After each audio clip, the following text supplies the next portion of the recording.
Today we study relation between electric field and electric potential. इनके बीच में हम लोग रिलेशनशिप स्टडी करेंगे. इसका जो रिजल्ट आएगा उसके बेसिस पे आप एग्जाम्पल 3.7 और 3.8 और जो न्यूमेरिकल प्रॉब्लम है वो के पीछे की वो है 3.15. ये तीन अच्छे क्वेश्चन आप इस टॉपिक के बेसिस के ऊपर सॉल्व कर पाएंगे और ये तीनों क्वेश्चन ऑलरेडी मैं अपने यूट्यूब चैनल के ऊपर अपलोड कर चुका हूँ. इस टॉपिक के जो नोट्स हैं वो नीचे मैं चैनल का जो डिस्क्रिप्शन है टॉप वीडियो का लिंक है उसमें डाल दूंगा, आप वहाँ जाके इसके नोट्स डाउनलोड कर सकते हैं. अब देखिए इन इलेक्ट्रिक फील्ड और इलेक्ट्रिक पोटेंशियल बीच में किस तरीके से रिलेशनशिप हम लोग ड्राइव करने वाले हैं. ध्यान दीजिए, यहाँ कंसिडर करते हैं कि आपके पास क्या है, एक पॉइंट चार्ज है डेट इज क्यू. इस पॉइंट चार्ज से सम आर डिस्टेंस के ऊपर आपके पास हम लोग एक पॉइंट कंसिडर कर लेंगे. आपके पास डेट इज बी और इसके नियर एक पॉइंट क्या कंसिडर कर लिया हमने, ए कंसिडर कर लिया. क्लियर. आपको पोटेंशियल डेवलप करना है तो पोटेंशियल किस तरह से डेवलप होगा, जब आप किसी पॉइंट चार्ज को ए से कहाँ लेके आएंगे, बी पर. तो ए बी के बहुत ज़्यादा क्लोज है इसलिए इसके बीच का डिस्टेंस कितना बोल दिया हमने, डी आर. ध्यान दीजिए ये जो पॉजिटिव चार्ज है प्लस क्यू, इसकी वजह से इलेक्ट्रिक फील्ड इस डायरेक्शन में है डेट इज ई वेक्टर. और आप ए को कहाँ लेके आ रहे हो, बी तक.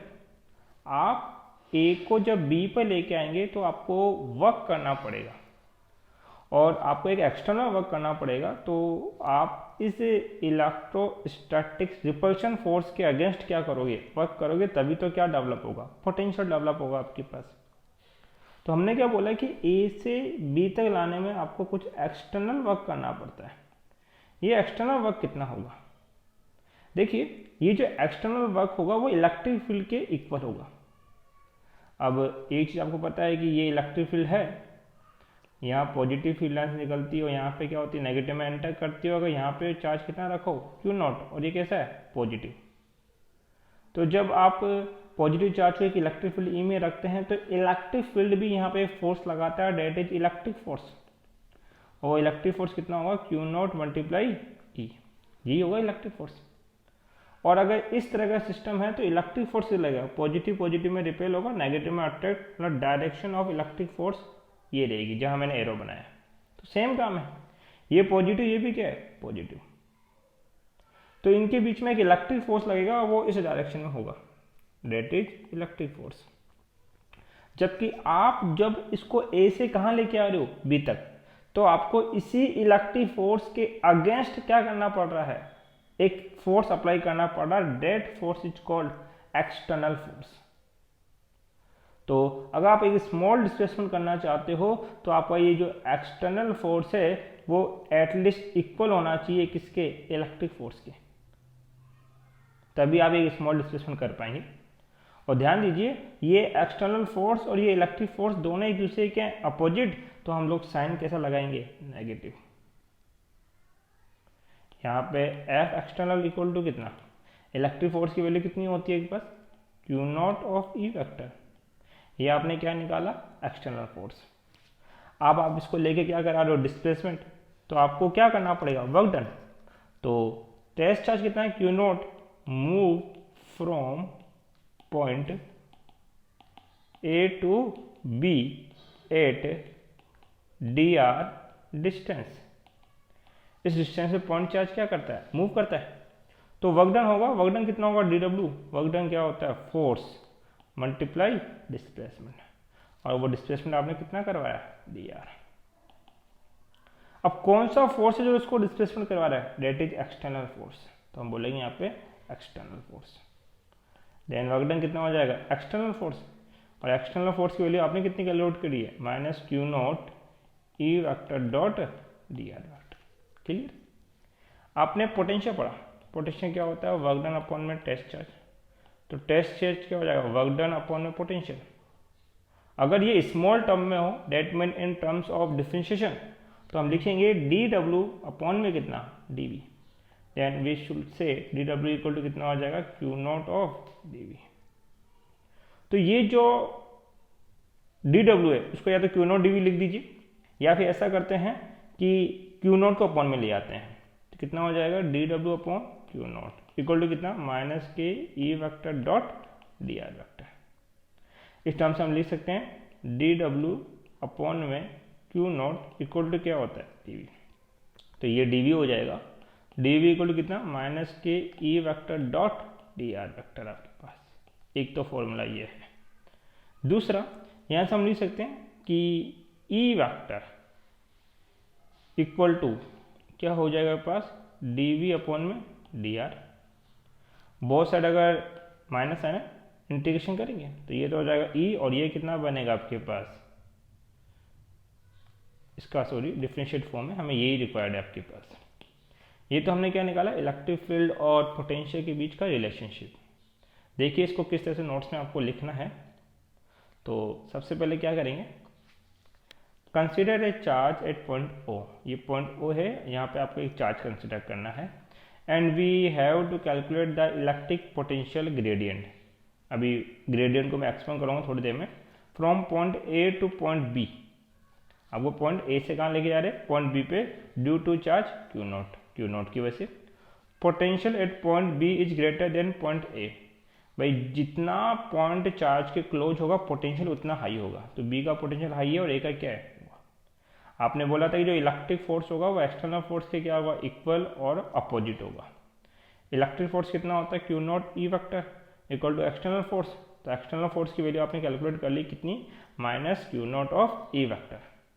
Now work done to bring the charge from A to B at D R distance. अगर आप क्यू नॉट चार्ज को कहाँ से कहाँ लेके जा रहे हैं ए से बी तक, तो वर्क डन करना पड़ेगा। वर्क डन क्या होगा फोर्स मल्टीप्लाई डिस्प्लेसमेंट, और फोर्स आप पहले ही कैलकुलेट कर चुके हैं कितना minus Q naught E vector dot D r. Q naught को अपॉन में लेके आए तो d W upon Q naught क्या होता है d V, that is E vector dot D R vector. या ऐसे भी लिख सकते हैं। अब यहाँ पे 3 नोट आपको पढ़ने हैं और इन नोट से हम लोग क्वेश्चन बनाते हैं। फर्स्ट नोट है, ये जो नेगेटिव साइन है ये इस बात को रिप्रेजेंट करता है कि अगर आप इलेक्ट्रिक फील्ड की डायरेक्शन में जाओगे तो पोटेंशियल क्या होगा डिक्रीज। जैसे देखो अगर मान लीजिए इलेक्ट्रिक फील्ड इस तरफ है तो चार्ज क्यू था, जितना इलेक्ट्रिक फील्ड के अपोजिट जाओगे पोटेंशियल इंक्रीज होता है, और जितना इन the direction of electric field जाते हो पोटेंशियल की वैल्यू क्या होती है डिक्रीज।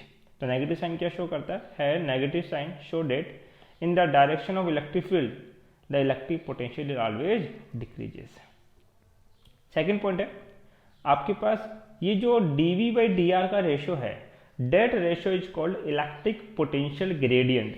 इसको और क्या बोलते हैं इलेक्ट्रिक पोटेंशियल ग्रेडियंट भी बोलते हैं। तो electric potential gradient is defined as the ratio of change in potential. जो dv है इसको क्या बोल रहे हैं हम लोग change in potential with respect to distance. किसके रेस्पेक्ट में डिस्टेंस के रेस्पेक्ट में। तो इस रेशियो को क्या बोला जाएगा इलेक्ट्रिक पोटेंशियल ग्रेडियंट। अगर आप 3 डायमेंशन सिस्टम की बात करते हैं तो वहाँ पे एक न्यू सिस्टम आप डेवलप करेंगे that is called del operator. देखते हैं इसको किस तरह से ड्राइव कर सकते हैं हम लोग। आपने इलेक्ट्रिक फील्ड पढ़ा ई वेक्टर इक्वल टू कितना होता है माइनस के d V by d r. Clear है।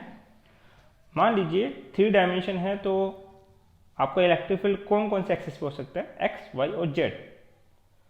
तो हम बोलेंगे ई वेक्टर कितना हो जाएगा टोटल एक्स में कितना होगा ई एक्स और डायरेक्शन क्या होगी उसकी आई केप, वाई डायरेक्शन में कितना होगा ई वाई और डायरेक्शन कितना होगा जे केप, और जेड में कितना होगा ई जेड और डायरेक्शन कितना होगा आपके पास के केप। ई एक्स का मतलब क्या है ई एक्स का मतलब है माइनस डी वी अपॉन में डी एक्स।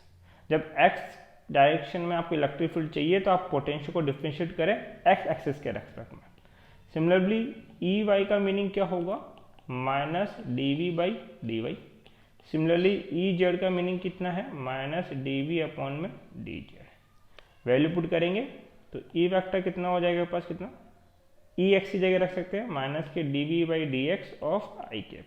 ये वैल्यूज मैं यहाँ पुट कर रहा हूँ।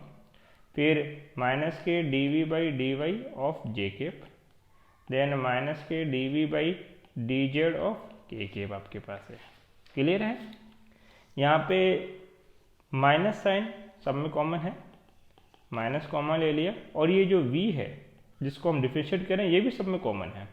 तो पहले टर्म में क्या बच जाएगा डी आई केप अपॉन में d x plus d by d Y of J cap plus d by d Z of के केप मल्टीप्लाई में वी कॉमन आपके पास चल रहा है।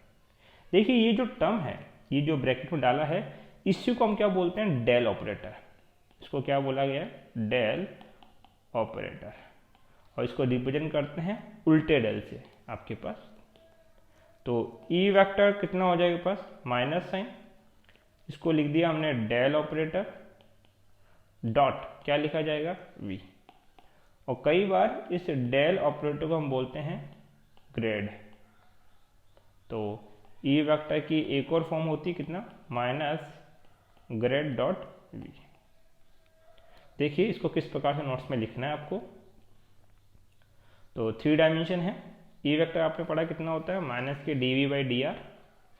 3 डायमेंशन में क्या लिखोगे, x of I cap plus E y of J cap plus E z of के केप।